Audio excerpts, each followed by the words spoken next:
well, meet the greatness, and today's greatness is none other than our Dr. Halima Sadia. Welcome, ma'am. Welcome to the Meet the Greatness, and we are so happy to have you here. Thank you, Zoena. Thank you very much for inviting me. It's a great pleasure for us, ma'am, because we are all looking forward to learn from you from a different platform, from a different perception. Leaving the very professional side away to have a very simple chit chat with you. So, ma'am, how are you today, and how's your great plans, which I know that you have on a daily basis? I'm fantastic today, and as every day I'm on cloud 9. Today I'm on cloud 9, and the day is full of meetings, full of activities, and full of life. Work is life. That is great, ma'am. Ma'am, at some point, have you felt like with all your daily schedule and everything, do you feel overwhelmed? Do you feel like, no, today I will not be working? Or because we are just climbing up still. So we feel like that. What would be your advice to us, ma'am? I don't think that work gives us we are tired of the work, because work is life. So if someday you wake up and you find there is no work, then really that is matter of worry. Then what to do today? How to reach to the people, how to interact with the people, how to mingle with the people, because that gives you energy and that gives you the drive to move on. Wow, so that is because a lot of people say that work is different. You have to keep work separately, life separately. But I don't see that in you. You are still happy and very content, and work is life for you. It is together. It's one thing. Am I correct, ma'am? Yes, you are 100% correct. Work is life and life is work. And I don't find that I am working. I find that I am enjoying. Wow, amazing. Magical words, ma'am. Thank you. And then, what are you today, ma'am? What, in your own perspective, what are you today? I am today the one who is igniting the minds, the one who is lighting the fire, the one who is making the way for others, creating the ambience for them to learn, the one who is building the nation, the one who is the role model of millions, the one millions of eyes are on her. Now you should have understood by this time that I am a teacher. Definitely. So I was a teacher, I am a teacher, and I will be a teacher. Amazing, ma'am. Ma'am, it's so nice that to hear so much positivity about teachers, me being a teacher as well. Because sometimes we feel so demotivated as teachers also. And when I saw your program Motivate Million Teachers, it was mind-blowing. At the beginning, I was like, what is this thing? How does it motivate people? It's just there on this. But then when it was my turn to be on that, I felt superb. I felt great as a teacher as well. And what you do is a great service, ma'am. Ma'am, by doing all this, is there any, you have some achievements, you have lots of goals, and I seriously can't put my finger into one and say that maybe this is yours, okay, because you've just covered up all the aspects, I would say.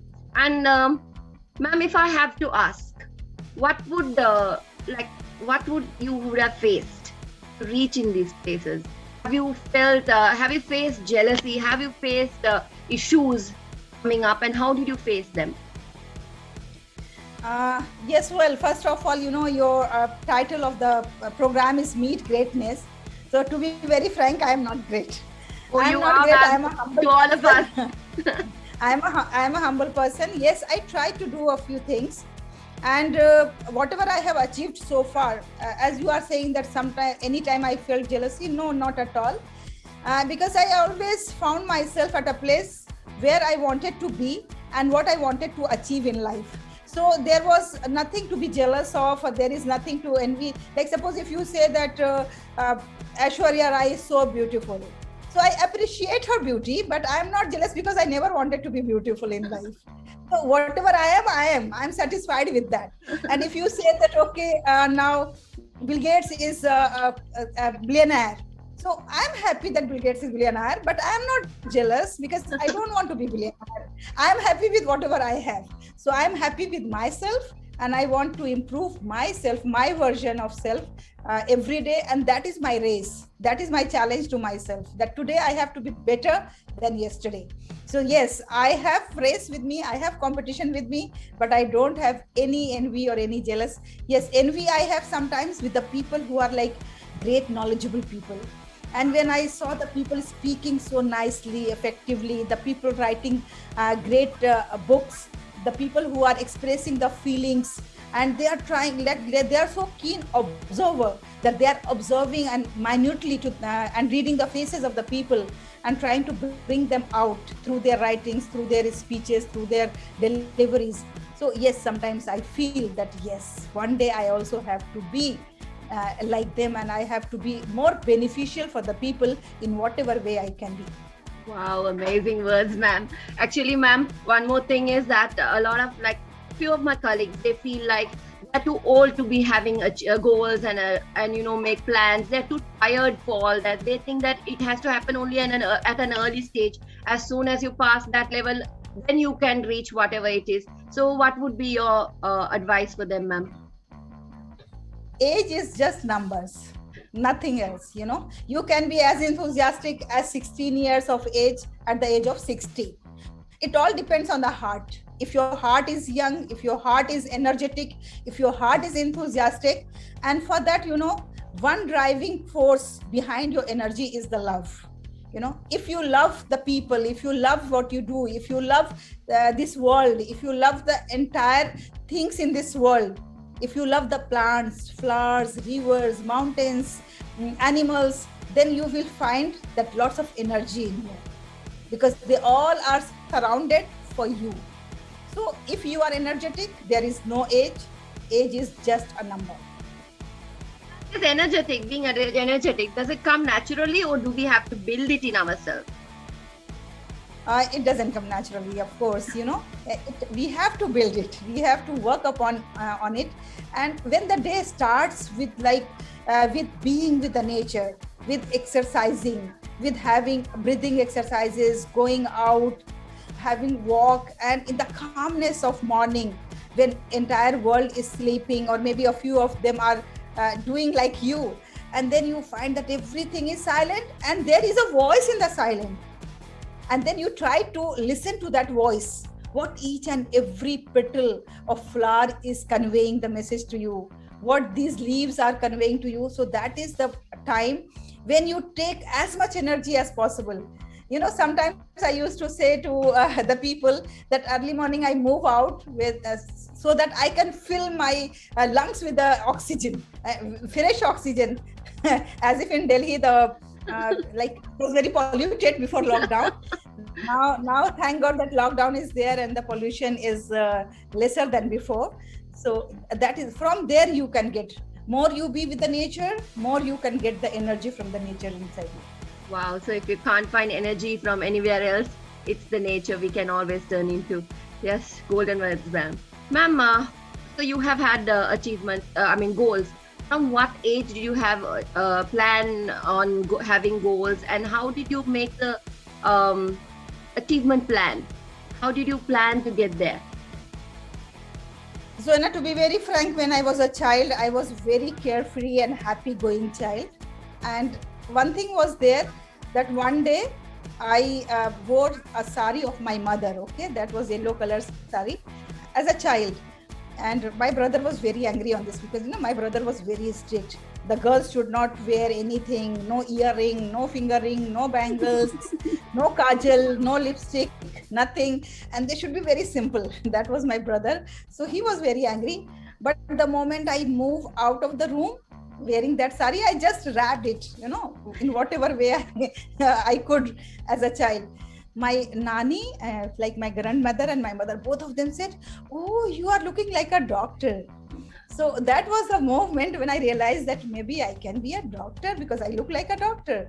Oh, wow. So till the age of 8 or 9, that was my ambition, to be a doctor.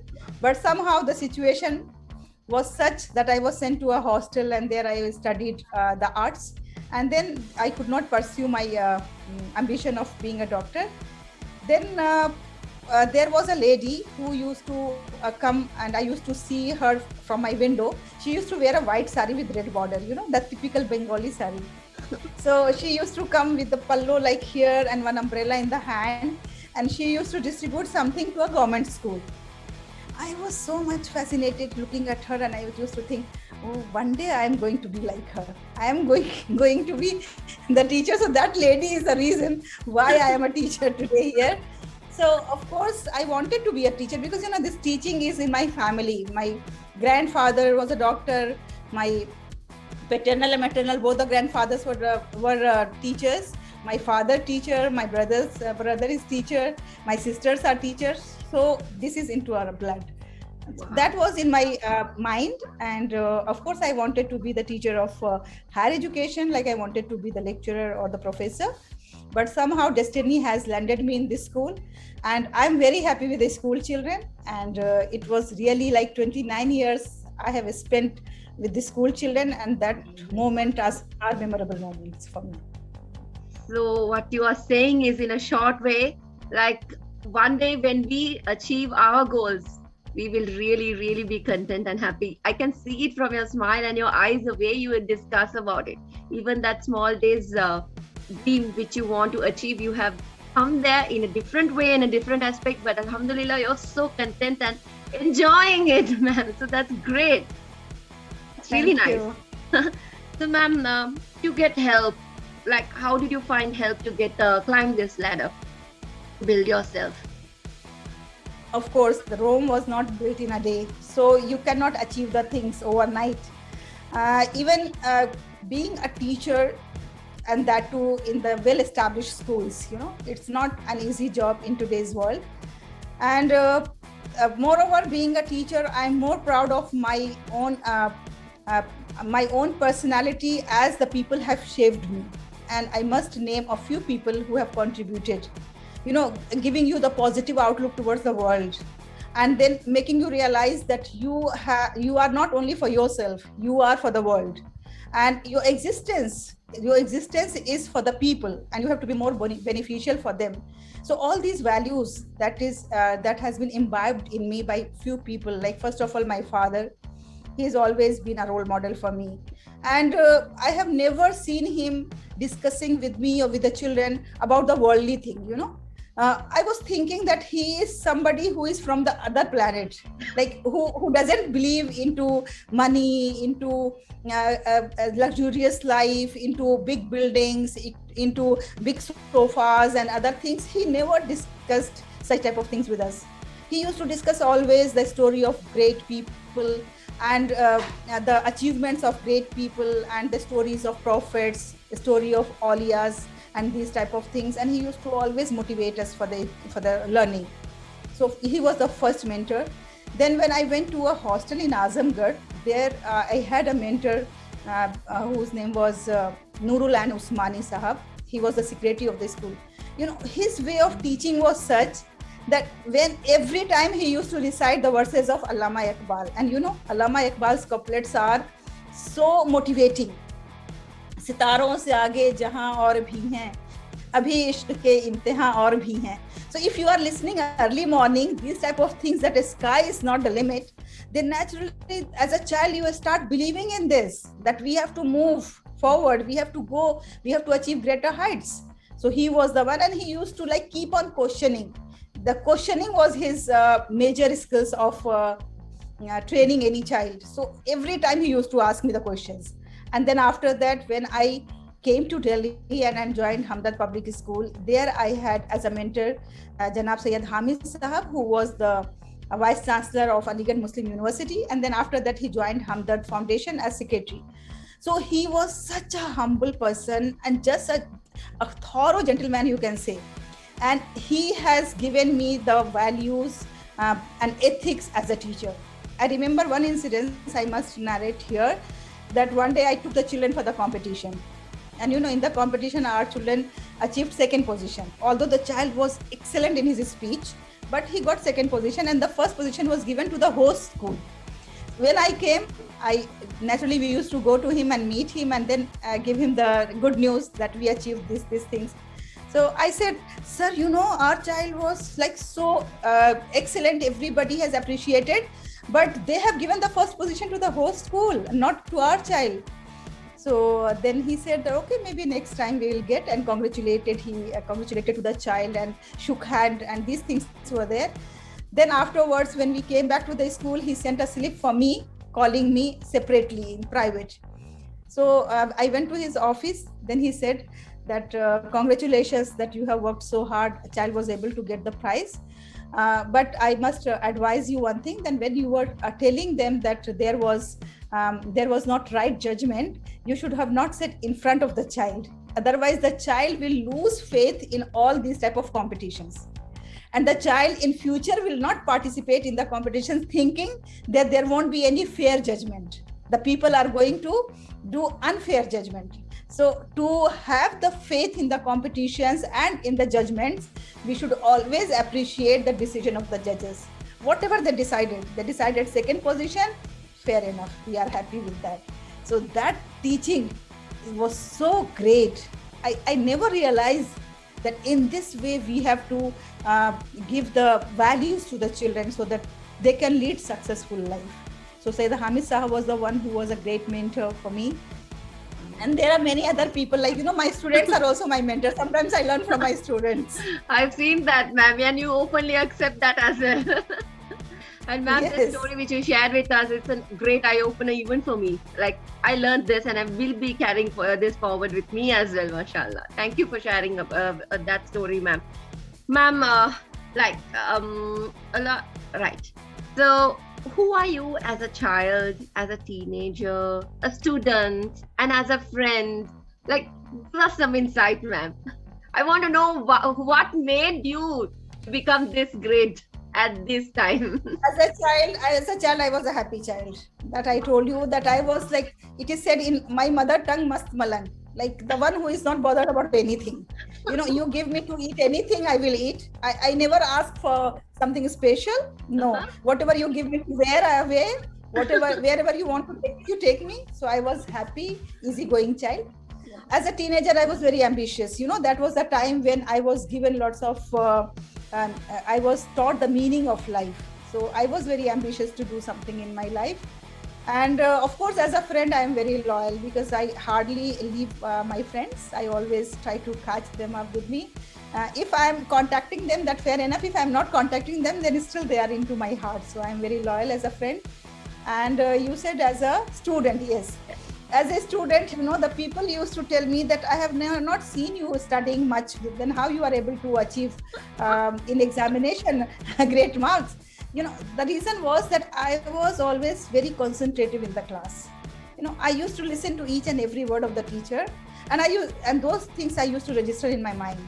And I was always the one who initiated the discussion in the class. And when you discuss something, that always remains in your mind.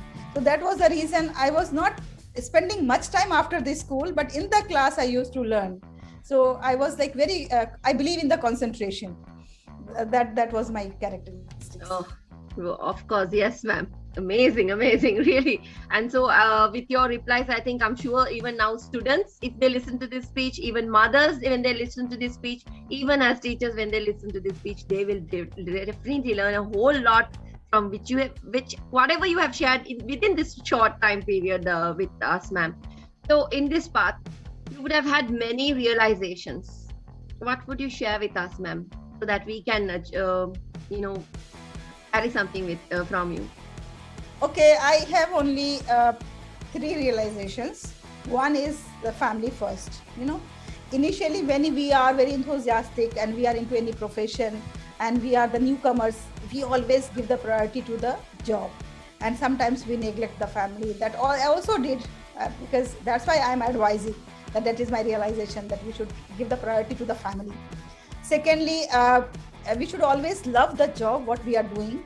But we should never love the organization. Like in the love of organization and in the love of institution, what we do is that we neglect many things. We neglect our health, we neglect our family, we neglect our happiness. So that should not happen. But yes, of course, we have to focus on our skill. For whatever job we are doing, the skill is very much essential. And third thing is that whomsoever you meet, just make the person feel that you are meeting for the first time and the last time, you know. So never leave any person angry with you or unhappy with you. Always try to pacify the things before leaving. And whenever you meet, you show the enthusiasm as if you are meeting first time. So these are my realization. I actually had a hot talk with a tailor, and then he died, and I could not pacify with him. That regret is still in my mind. I always feel that I would have at least gone to them. I would have said to him that, sorry, I told you these harsh words to you. When I visited next time, I found that he was no more. So we have to make each and every person in this world as very special person. Today we are here, tomorrow either I or either you, anyone may not be there. So we have to end our meeting on the happy note. Wow, ma'am, you are actually sharing your mistakes so that we can learn from it as well, not just you, and that lesson will not die from you. That, thank you very much, ma'am, for sharing that. It's really like emotional. It is in our mind as well, because it's not just grabbed from anywhere. It is your own experiences, with your knowledge which you have gained, you have shared with us. And Meet Greatness at Rock Zvi Style has got a gorgeous episode, very productive episode with Dr. Halima Saadia. And seriously, I have learned a lot, and I'm sure that everybody else has learned a lot as well. And ma'am, thank you very much for taking your precious time. I know how precious your timing is, because it's very difficult to catch you at any moment, because your schedule is such and you stick to it. You're a person with punctuality, you're a person with enthusiasm and zeal, and you were the person who mentored me as well. So I have thank you for all that. And yes, I knew you a lot about how you. What I saw was you were a great personality, and what you shared with us today, I felt like in my heart you grew even more, ma'am. Thank you very much, so very much for being here today and sharing your experiences and life journey with all of us. Thank you, ma'am, and let's meet all of us. Yes, ma'am. Last words from you for the world. Yes, thank you, Zoena. Thank you very much. So, Zoena, first of all, love yourself and love everything associated with you. So, I love myself. My name is Halima. I love H, and with H, I'm going to give you 4 things. Just remember those 4 things. One is hard work. You know, don't bother about the honorarium or salary or whatever you are going to get in return. Just work hard. Keep yourself fit and updated for that. Work hard. Hard work is one H. The second H is happiness. The third H is hope. Be always hopeful. Yes, I am going to achieve it. Yes, days are going to come. Days are going to come to rock. And then the last one is humor. Always have humor in your life, you know. Keep on laughing, smiling, and be cheerful like Zoena is. Oh, ma'am, I'm getting it from you, ma'am. Actually, everything what I do is I have you in my mind. You won't believe, even after I left, okay, even when I was not in touch with you, I used to think in your mind voice. Actually, your voice was my mind voice at a lot of time. I have to say that, ma'am. And I pushed myself thinking that what would Halima ma'am tell me to do at this point. I used to think like that, and I achieved a lot because of this. Because of you being my mentor. Thank you very much, ma'am, for everything. And I'm speaking this, it is from a lot of people. It's not just me, I know that. Thank you, ma'am. Had a lovely day with Meet Greatness at Rock Zvi Style. See you later, people, with another episode. Thank you very much. Subscribe to Halima ma'am's Janeman, and this is Rock Zvi Style. See you. Adios, amigos.